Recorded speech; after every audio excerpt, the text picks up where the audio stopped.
Allah Taala ayet Kur'an'da Kahf suresinde aytkan Euzubillahimineşşeytanirracim Yevme la yenfa'u malu ve la banun illa men atallaha bi kalbin salim.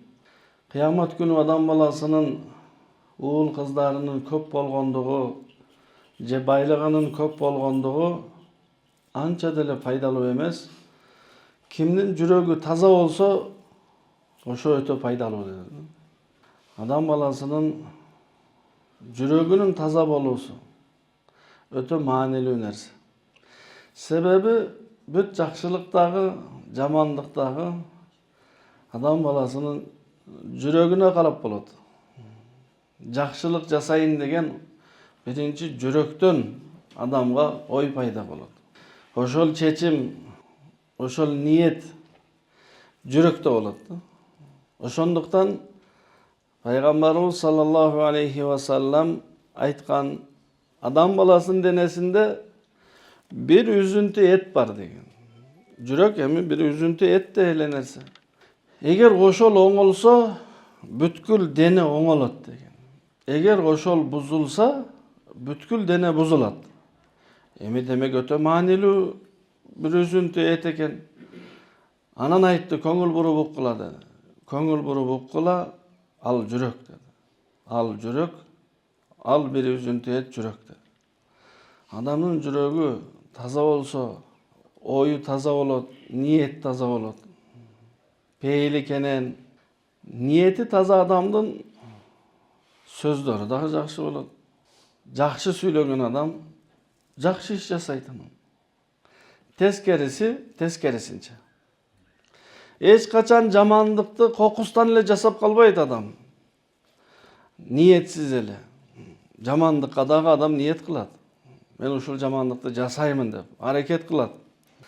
Sebebi jürögü taza emes bolgonduktan jaman oylor, jaman niyetler, jaman pikirler adamlarga dagı jada kalsa Allah'ka dagı jaman oylo bolat da adam. Keybir adamlar misal birödün akıсын jebesem, je aldabasam, je para albasam kantip jaşaymın.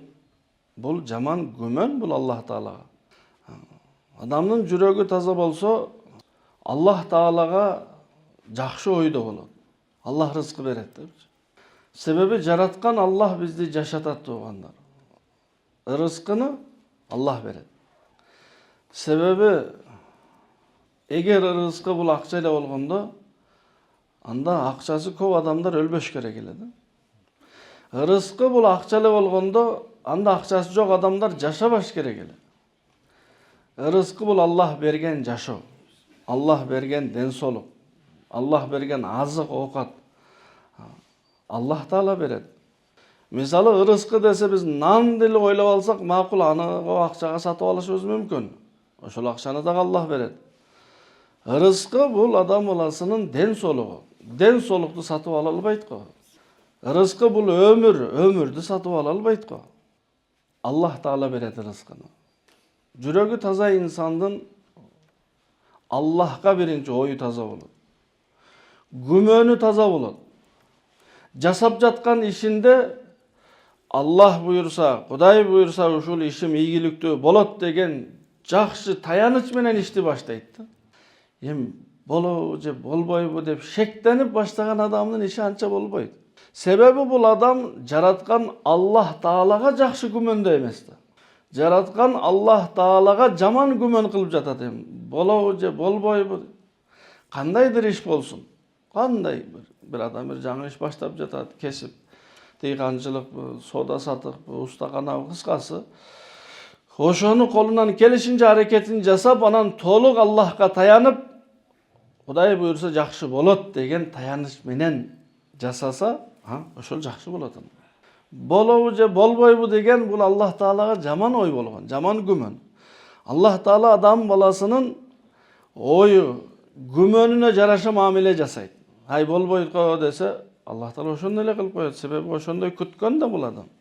Oşonduktan jasagan işinde musulmanda ne var? Tayanıp jasayt, Allah'ka tayanıp jasayt. Kolundan kelgen büt, özünün kolundan kelgendi barın jasayt dagı kalganın kolundan kelbegenin emne kılat? Allah'ka tayanat.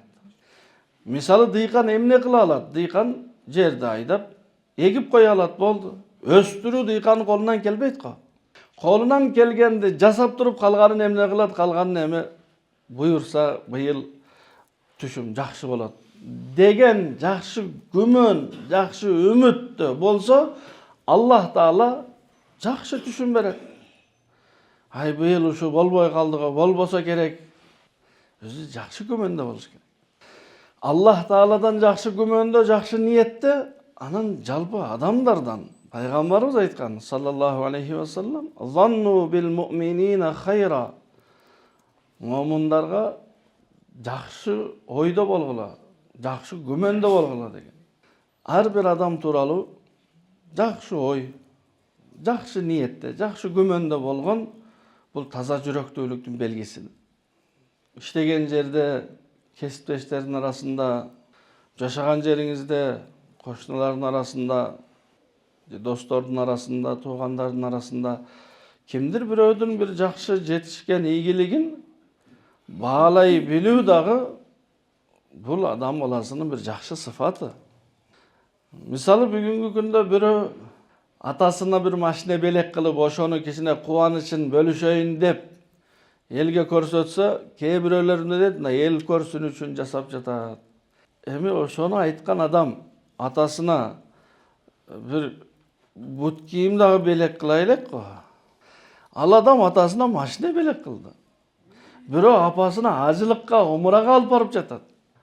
Ошондуктан ар bir адам тууралуу жакшы ойдо боло билүү бул жүрөктүн тазалыгынын белгиси. Бирөөдүн жетишкендүүлүгүн, ийгиликке жетишкендигин bağlay bilүү, ошону тил менен дагы айтып, азамат, мындан дагы өнүгүп өссүн деп айта билүү, бул bir адамгерчиликтик, bir эркектик sıfat, bir момундук sıfat da. Adamın жүрөгүнүн içindegin perişteler dagı bilbeyt da. Biz aytпайлы бул el көрсүн үчүн жасап, biz каяктан билебиz? El көrsün üçün жасап жатабы, ja Allah көrsün üçün жасап жатабы, biz көргөнүбүздү айталы. Ыкылас ушундай нерсе, аны Allah билет, периштелер да билбейт. Бул адам менен Аллахтын ортосундагы сыр. Bir сахаба келип пайгамбарыбыздан сурады, Аллахтын элчиси, мен жакшы иштерди жасаймын.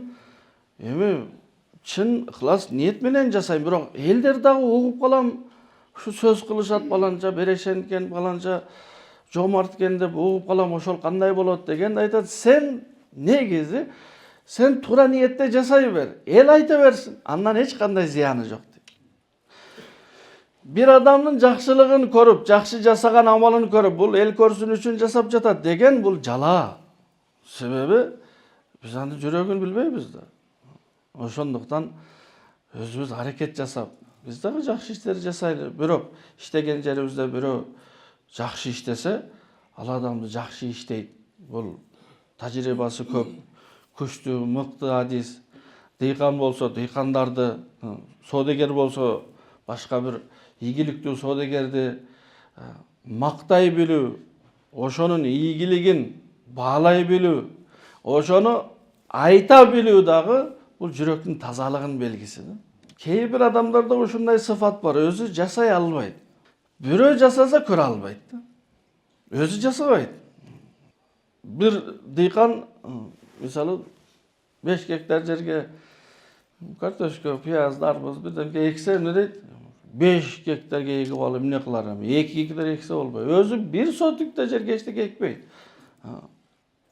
Ошондуктан ар bir adamın ийгилигин, жасаган ишин баалап, кадырлап, ошону тилибиз менен дагы жакын болсок, айтып, алыс болсок, жазып, колдогон бул өтө жакшы нерсе. Пайгамбарыбызга чейин, пайгамбарыбыз пайгамбар болуп келгенге чейин bir адам жашайт эле. Аты Хатам Тай. Өтө берешен адам эле. Кол ачык, берешен. Muhtaç adamlar сурап келсе, сөзсүз жардам берет эле. Үйүнүн 2 дарбазасы бар эле. Бул дарбазадан кирип келип сураса берет эле, чыгып келип наркы дарбазасынан кайра эле ошол киши келип сураса кайра берет эле. Өлгөндөн кийин Oğlu Adi ibn Tay. Balasının düşüne kirdi atası. Balam meni koygan жерге жақын жерде bir musafirlar, jolowçular жүрüp baratıp oşol жерде tünöştü. Menin жаткан жеримден Мүрзөгө жақын жерде. Oşolorga bir tamak жасап алып барып сыйлап кой түшүндө. Баласы ойгонуп тамак жасап барса, чында эле bir кербен алыстан өтүп бараткан ошол жерде түнөшкөн экен. Анан тамак алып барып берсе, сиз биздин ушул жерде экенибизди каяктан билдиңиз десе, атам түшүмө кирип ушундай деп айтты десе, ушунчалык берешен адам өлгөндөн кийин дагы берешендигин токтотпоптур дейт. Ошол адамдын уулу Hatim Tay'din oğlu Peygamberimiz sallallahu aleyhi ve sellem canına kelgende ordunan turup, bolbosa atası musulman emes ele. Ordunan turup kun suğule üstüne camını algan camınçısın jerge töşöp üstüne oturguzdu aytты. Bul öte sıylı adamdın balası dedi. Bunun atası öte bereşen bolgon dedi. Atasının iyiligin, jakşılığın bağlay bilgendikten balası ne oldu? Musulman oldu. Balası Peygamberimiz sallallahu aleyhi ve sellem'nin camınçısın töşöp bergenin körüp oşonu alıp durup, al dağı bir attı, baştı, tarbiyaluu üy bileninin balası da oşonu alıp durup közüne sürtüp aytı, Allah'ın elçisi biz bunun üstüne oturgan meni layıkta emesmin dedi. Peygamberimizin sıyın atasının iyiligin bağlay bilgendigine atası toralı jakşı nerselerde aytkandыгынан tasirlenip musulman bolup dinge kirdi. İslam dininde аңчылыкка байланыштуу, ахотага байланыштуу канча илим маселелер болсо, ошол Adi ibn Tay'den tarap kelgen sebebi al ахотник эле. Surayt эле маселелерде ар бир нерсени. Ошондуктан дүйнөнүн аркы четинде bir adam bir ийгиликке жетишти. Bir nerse jasadı misalı. Jakşı dıykançılık jasap, Kırgızstan'ın arka burçunda bir misal dıykançılık jasap uşunday bir çoğun mömejemişlerdi. Bu himikat bul. Himikat bulu. Jasalmay bulu. Adam hareket jasap bir nersege jetişti. Oşonu koldop, joldop, dem bergen orduna biz ne deybiz? Sındagan oңой эле. Bir adamды mактоо үчүn далилдин кереги жокtu. Bir adamdın jakşı adam dep aytуу üчүn eç kanday dalildin keregi жок. Bирок bir adamdı jaman dep aytуу üчүn sizdin kolуңузда bekem dalil boluş kerekti. Al adam ийгиликке жетти. Makтай bileli. Kesipteşlerden birösü keçikpey daima wagtында keler. Oşonu misalı jetekçilerge, bir bul jakşı kişi tak jumuşuna dep aytıp koygon. Al adamga kançalık jagımdуу bolot uksa. Bilbey жүрgön jetekçilerge kançalık bir jakşı bir kabar bolot. Bizdin işkerler uşunday eken, amanatçıl eken. Jakşı söz menen jakşılık taraytты. Hazreti Umar radıyallahu anhu aytkan. Jakşılıkты aytıp taratkıla degen. Al emi jamandыкты aytpay joyup salgıla degen. Jamandыкты aytpay ele koyuңuz boldu. Jok da. Misalı balаңызga, balam sen kalp aytpa degen, siz bir jaman nerseni aytıp oşol nerseden balаңызды tıyıp jatasыз da. Adamdın jaratılışı tıyıgandı jaktırbayt. Mektepte balдар менен урушпа. Anan kalp aytpa. Ошол эки нерсени кылып көргүсү келет да адамдын. Эмнеге? Себеби сиз кызыктырып койдуңуз. Адамдын табиаты ушундай, жаратылышы ушундай. Кылба деген нерсени жасайт да. Бүткүл дүйнөнүн саламаттыкты сактоо министрлери тамеки тартуу ден соолукка зыян деп жатса 1 миллиард адам тамеки тартат дүйнөдө. Бүткүл дүйнө айтып жатат. Зыян, tameki tartpagıla. Oşo tameki tartpagıla dep aytpay эле койсо, кээ бир адамдар билбей эле өтүп кетет. Tam ekem ne ekенин bilбей элечи. Ошого сиз балаңызга айтып жатасыз, калп айтпа. Демек калп айтуу жаман экен сосын.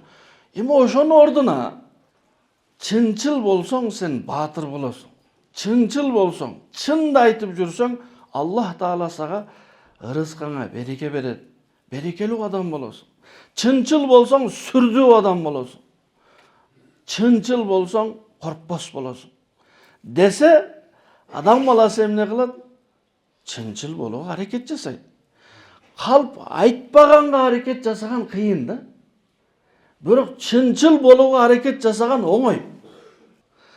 Ошондуктан жакшылыкты айтып таратуу керек. Жамандыкты айтпай эле коюп жоюш керек. Айтпасы, мисалы, азыр мен ушул жерден бир туура эмес нерсени айтсам, ушул нерсе туура эмес, ушуну кылбаңыздар, макулбу десем, мен биринчи ошону тараткан болом, реклама кылган болом. Экинчиси ошону кылбагыла деген болом да. Кимдир бирөө эмне дейт, бир кылып көрөйүнчү ушуну. Ошого оңчул болгон эң жакшы. Эң биринчи адамды айттык го. Башында жүрөк таза болуш керек. Адамдын денесини башкаруучу мүчө бул жүрөк. Анан ошол жүрөгүндө келген жакшы ниетти аткаруучу бул мээси болот. Кантип аткарат эми? Эми ошону иш жүзүндө көрсөтүүчү дене мүчөсү. Эң биринчи жакта. Ошондуктан жүрөк таза тутуш керек туугандар. Бирөө сизге келип айтса, баланча сизди ушинтип айтты десе, дароо эле ишенип кетпеңиз. Аллах Таала Куранда айткан: эгер силерге бир күнөөкөр адам бир кабар алып келсе, тактагыла. Тактап, анан ошого жараша тактабай туруп, анан өкүнүшкө кабылып калбагыла деген да. Сизге бирөөдү жамандап келди, демек сизди дагы бирөөгө жамандап барат. Эмнеге? Себеби андай адамдардын өзүнүн бир ой, пикири, бир иши жок да. Бир акылдуу даанышман адамга бирөө келип айткан экен, сизди баланча ушундай деп жаман айтты десе, баланча мага ок аткан экен, тийбептир, сен алып келип туруп ошол окту сайып коюп атасың мага деген экен да. Ал ким болсун, сизге келип айтса, баланча сизди ушинтип жамандады десе, дароо эле ишенип албаш керек. Өзгөчө, эгер сиз бир 2-3 адамды жетекчи болсоңуз, мисалы, же балдарыңыздан бирөөсү келип экинчи балаңызды, же мектепте мугалим болсоңуз бир окуучу келип экинчи окуучуну жамандаса, анда ошону такташ керек. Тактамайын ишенген бул болбойт. Лукман Хаким өтө даанышман адам болгон, Куранда анын атына атап сүрө түшкөн. Уулуна өтө жакшы насааттарды айткандыгы үчүн. Азирет Лукман Хаким уулуна айткан: балам, эгер бир адам келсе сага, сен көрүп турасың, бир көзү агып калыптыр. Бир көзүн бирөө уруп, сабап, бир көзүн агызып салыптыр. Ошол келип сага айтса, баланча мени ушундай уруп көзүмдү агызып койду десе, сен аны дарылап, аны карап, бирок чечим чыгарба дейт. Ишенбе ага дейт. Сен тактагының. Мүмкүн бул баланчанын 2 көзүн агызып келгендир дейт. Ал үлгүрбөй калып, бир эле көзүн агызып калыптыр мунукунчу. Баланча көбүрөөк жабыркаган. Өзү биз кичинекей кезибизден баштап күнөөнү мойнубузга албай, күнөөнү бирөөгө төңкөп чоңойгон адамбыз да. Кичинекей кезибизде, мисалы, кичинеле 3-4 жашыбызда кошунанын баласы менен урушуп калса, не болду десе, 2 баланын экөөсү тең дейт, бул биринчи баштады дейт. Аркада айтат, жок, бул биринчи баштады дейт. Демек бирөөсү калп айтат да. Андай болушу мүмкүн эмес да. Мектепте дагы ошондой болуп чоңойгонбуз. Ким? Өзү биринчи. Мойнубузга албай чоңойгон адамдарбыз биз. Өмүрү жашаган катабызды мойнубуз, ошондуктан бирөө бизге сиз ушуну кичине туура эмес кылып атасыз десе, биз мойнубузга ала албайбыз да. Бул эмнеден? Бул текебирчиликтен да. Адам качан текебир болсо, акыйкатты мойнуна коюп берсе дагы албайт да. Жок дейт. Мен андай эмесмин. Текебирчилик бул адамдын кымбат машина, чоң үйлөрдө, кымбат кийим кече кийип жүрүүсүндө эмес. Текебирчилик жүрөгүндө башкаларды кемсинтүү, анан акыйкатты айтса кабыл албагандык да. Сен күнөөлүү экенсиң го, сен баштап турсуң го. Жок. Мына экөөсү айтып турат. Жок. Мына камерада көрүп турабыз. Жок. Акыйкатты мойнуна албагандык бул текебирчилик. Биз төрөлгөндө өзү бир жылга чейин текебир болбойбуз. Ошого биз кичинекей кезибизде баарыбызды жакшы көргөн. Бирок биз 1,5 жашка чыгып кичине басып калганда, өзүбүздөн кичинекейлерди көргөндө кичине тилибиз чыккан. 3-4 тамгалуу сөздөрдү айта алабыз да, 2 тамгалуу, 3 тамгалуу. Әлей дейбиз да, муну, әлей муну. Мен чоң. Ишенбесеңиз, үйүңүзгө барып, же көчөдө эле кичине балдарды чакырып, ким чоң десеңиз, мен чоң дейт. Мен чоң, мен чоң. Кичинекей кезибизден биздин ичибизде текебирчилик биз менен бирге чоңоюп келген. Мойнубузга алуу деген нерсе жок.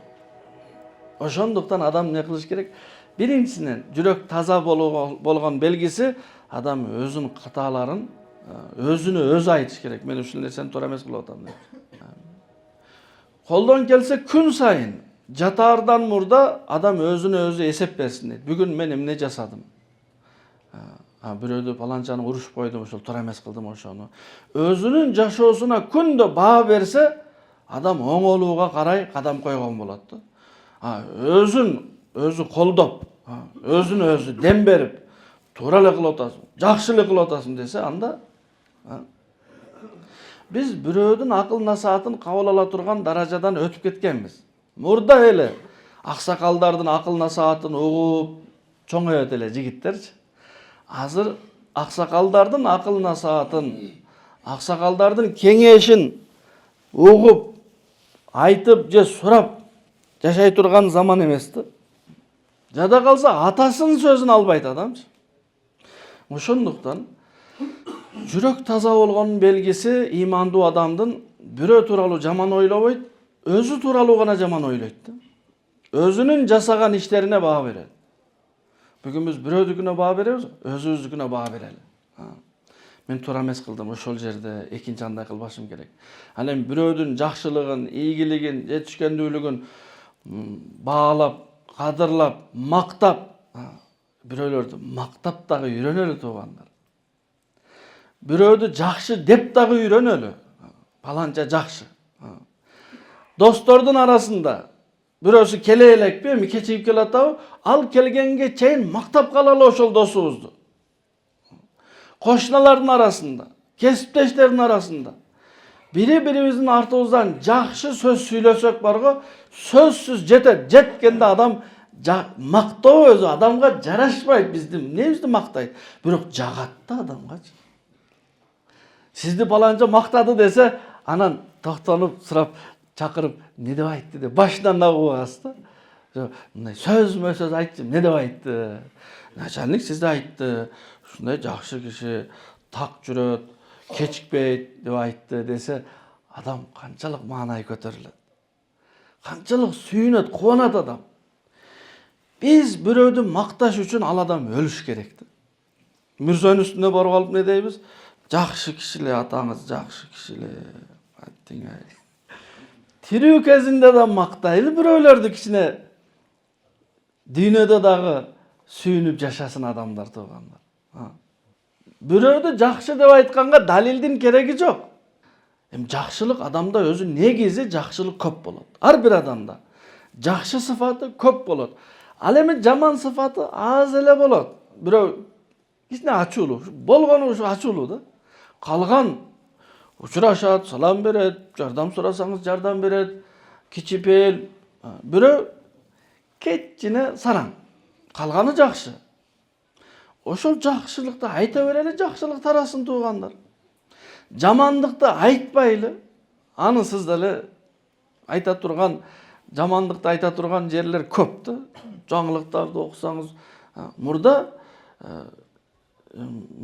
дегенде бир 70 жыл мурда эмес, эми бир 30 жыл мурда телевизордон бир нерсени көрүп, адам ошонун үлгү алат эле да. Чыгып, мен дагы ушундай бирөөгө жардам берейин деп, азыр кайсыл бир багытты ачсаңыз, жакшы эмес нерселер. Ошондуктан биз эмне дейли? Жакшы. Баары жакшы. Инисине байкесине мактайлы, байкесине инисине мактайлы. Балдарыбызга апасыны мактайлы. Апасына балдарыны мактайлы.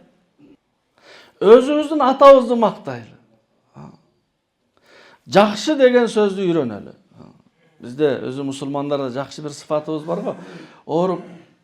Ооруканада жатса дагы зияратка барган адамдар ассалам кандайсыз десе жакшы дейт. Операциядан чыккан болобуз. Кандайсыз десе жакшы дейт. Ошол тилибизде жакшы сөз бар да. Ошону дилибизге да киргизели. Жакшы дегенди үйрөнөлү. Бирөөдүн жакшы ишин чындап эле жакшы иш жасап жатат деп ал эл көрсүн үчүнбү эмне үчүн ата энесине бирөө үй алып бериптир, машалла, мен дагы ошого жетишейин. Бирөө иштеп ата энесине умрага алып барыптыр, мен дагы ошондой кылайын. Жакшы, мыкты жигит экен. Бирөө ушунчалык дыйканчылык кылыптыр, машалла. Бирөө ушундай соода кылып, соода тармагын ушундай өнүктүрүптүр. Өтө сонун, өтө жакшы. Биздин балдар да ошондой болот. Жакшылыкты баалап билип, мактап, жакшы деп айлана чөйрөбүздү. Ошону менен Аллах буйрса жакшылык тарайт тугандар. Оңчул бололу, позитивный бололу. Анан эле ар бир нерседен кемчиликсиз Аллах, кемчиликсиз периштелер, кемчиликсиз пайгамбарлар. Калган баарында кемчилик бар да. Кемчилик издебейли да. Бак бар го, мисалы бак. Өтө коз, меме жемиштүү, гүлдөр турган бакка эки түрдүү жандык кирет. Бири ары. Ары бакка кирип туруп, жалаң гүлдөргө, бышкан меме жемиштерге конуп, ошолорду гана көргөндүгүнөн үйүнө келсе оозунан эмне чыгат? Бал чыгат да. Экинчи дагы бир жаныбар кирет. Ошо бактын ичинечи. Ал өйдөдө өсүп жаткан, жайнап жаткан гүлдөрдү, меме жемиштерди карабайт, ал жерди эле карайт да. Кемчилик эле издейт да, каякта бир өзү өлүп калган жаныбар бар, каякта бир нажас бар, каякта бир былгыган бирдемке бар, ошолорду карап, анан келип ошол эгер тумшугун сиздин идишиңизге тийип койгон болсо, ошону 7 жолу жууш керек болот да. Эмнеге арынын оозунан бал чыгат, мунун оозунан чыккан шилекейге идиш аякты ушунча жолу жууш керек. Себеби ары жакшылыкты эле көрөт да.